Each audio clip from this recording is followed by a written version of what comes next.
Clark has just won the ESPY for Best WNBA Player. What's up, everyone? It's Jocks. And on their surface, that clip seems simple.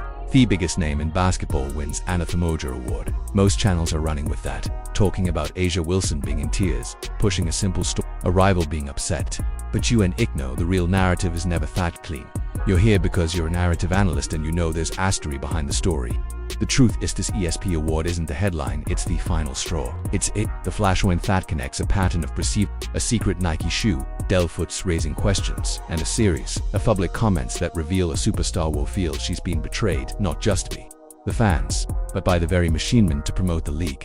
This is the history of how one vanity trophy may have pushed the WNBA's most important rivalry to its breaking point. We're going to connect all the dots that the mainstream media won't. If you're ready for their whole story, do me a favor and hit that like button. It tells my team we're on the right track and you want more deep dives like this. Okay, let's get into it first. We have to filter out the noise and correct the record. The ESPY award Caitlin Clark won on July 16th, Waste 2025 ESPY for Best WNBA Player. But critical piece of information that gets lost in the shuffle is that this award was for her performance during the 2024 season. This wasn't some mid-season award for 2025. This was a look back at her historic record-breaking rookie year. And just as important, the ESPY Sare Fanatid Award. It's not decided by the league, by players, or by GMS. It's a measure of popularity and public interviewed opinion.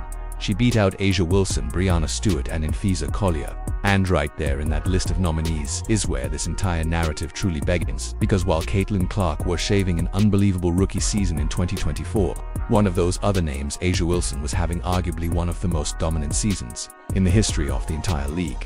And that's not an opinion, it's a statistical fact. To understand the weight of this, you have to understand what A'ja Wilson did in 2024. We're talking about a season for history books. She didn't just win the official league MVP award. She became only the second player in one bastery to win it unanimously. Every single voter looked at the field and agreed A'ja Wilson was number one, and the numbers back it up completely. That season, she shattered the all-time single-season records for points with 1,021, rebounds with 451, and blocks with 98. It was her third MVP award. And this is a player who already has 2 championships at her belt. So, let's just lay facts on the table. The league is official, undisputed, unanimous most valuable player lost a fan vote for the best player of that exact same season to a rookie. A phenomenal rookie without a doubt, but a rookie nonetheless. This is the disconnect. This is it forms the foundation of this entire story. And when you look at it that way, you start to see why this wasn't just another trophy.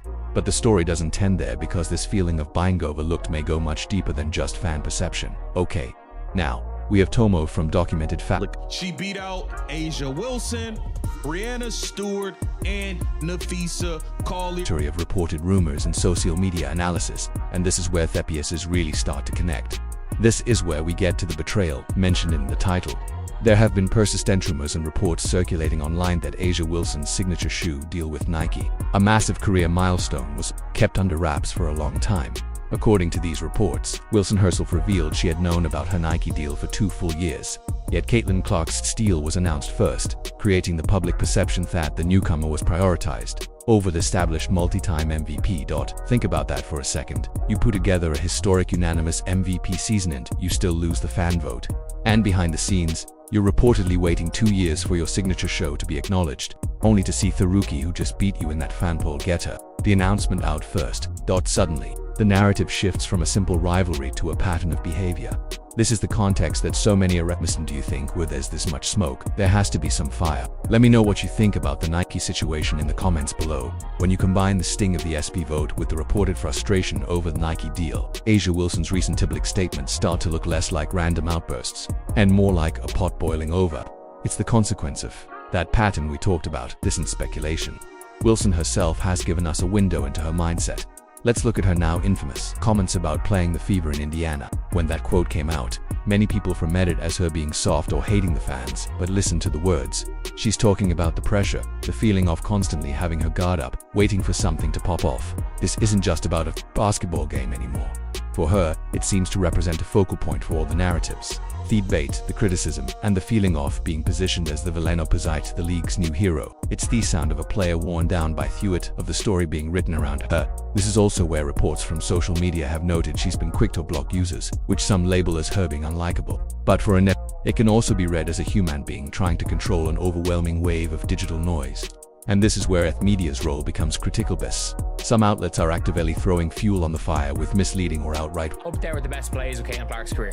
The best play of Caitlin Clark's career. Fabricated narratives. You've probably seen clips like that. The problem is that's not Andre Carter. The person they are showing is highly respected ESPN analyst Andre Carter, and her commentary on Clark has actually been very nuanced and supportive at times.